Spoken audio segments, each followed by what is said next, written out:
Hi, Year 9. This is just part of your task. I think it's task 4 on your week 9 medieval medics. And this really is about finding out a little bit more detail on those that provided the treatment to medieval people. So far, you've looked at the BBC Extra magazine article, BBC History Extra magazine article on what would a medieval doctor prescribed from very specific ailments that a person might have. And you've looked and should have written a paragraph on apothecaries and surgeon, and maybe a little bit on priests as well. And so for this task, you're going to write a paragraph in a very similar way as that you have written already for the other medieval medics. Okay, so make sure you state the level of education, the types of ailments that they might treat, provide some specific examples and what they might do. So a nice, full, detailed paragraph. Okay, so physicians, during the medieval ages, new universities were set up across Europe, including Oxford, Cambridge, Paris, Bologna, and Padua. Medicine became more professional. A medical degree took between 7 and 10 years to complete, depending on the level and university. Medieval doctors were known as physicians. The word doctor did not become common until the 17th century. The main role of the physician was to diagnose illness and recommend a course of treatment. They rarely got involved in treating the patients themselves. This was left up to less educated midwives, apothecaries, or barber surgeons. If you are lucky enough to be able to afford it, physicians, you might be able to attend one in person to examine you, but most people during the medieval period did not have this kind of money to be able to afford a physician. So really they were for the rich. Physicians were often trained in the works of Galen and Hippocrates, two of the key medical influences during the medieval period, who we've already studied at some length. So physicians, medieval physicians, in order to diagnose you, would perhaps look at a urine chart. And I've got a rather modern image of a urine chart in the right-hand corner of your screen. Not only urine, they would also perhaps take a sample of feces and blood.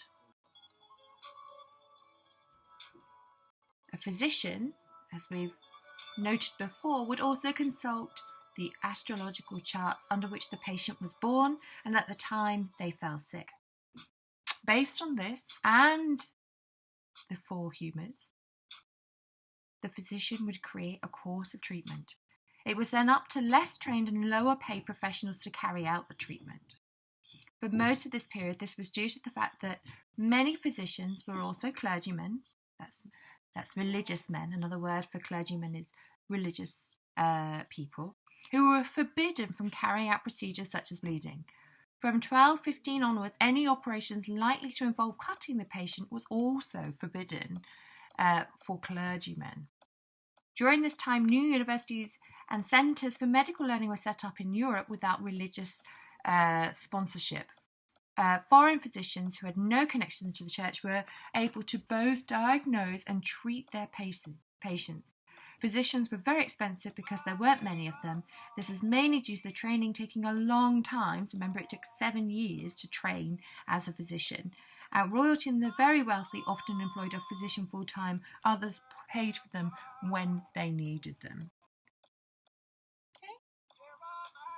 So writing your full paragraph, lots of details and examples of medieval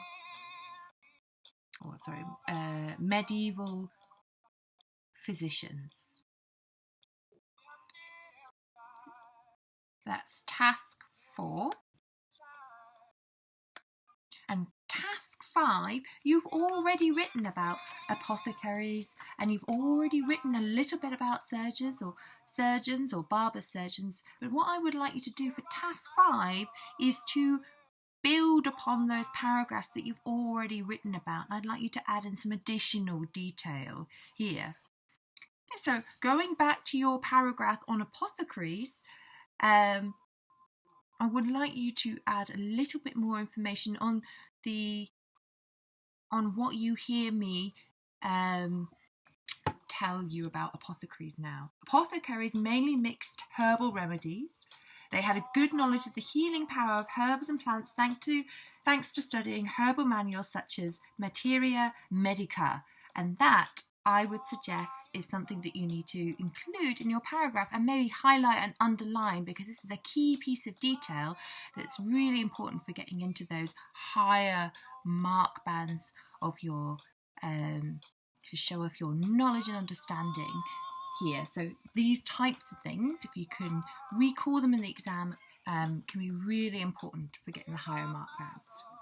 They usually had a good amount of knowledge from their own experience or passed down from family members. Okay. Apothecaries were not considered as skilled or knowledgeable as physicians. Physicians prescribed the medicines, and apothecaries were just there to mix the remedy.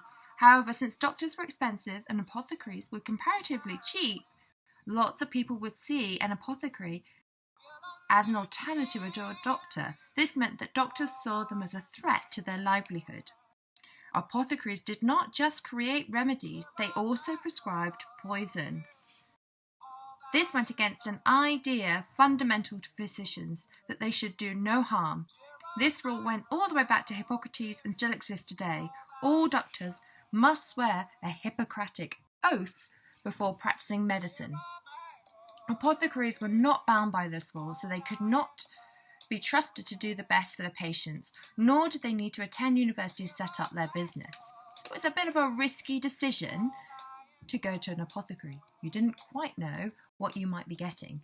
Finally, many apothecaries also dabbled in alchemy and the supernatural, providing amulets and charms for patients who wanted something extra to cure a disease. This was frowned upon by the church, and since many physicians were also priests, this meant that the gap between physicians and apothecaries became even wider. So if you can, and I've given you lots of extra information, add to your paragraph on apothecaries. And I'd also like you to do the same for your surgeon. And I think it's really important here, I've just highlighted it in the orange box there, that you are aware of the difference between a barber surgeon, which was a fairly untrained individual, and a surgeon. So you need to be clear on the difference between the two of them. So barber surgeons were probably the least qualified medical professions in England.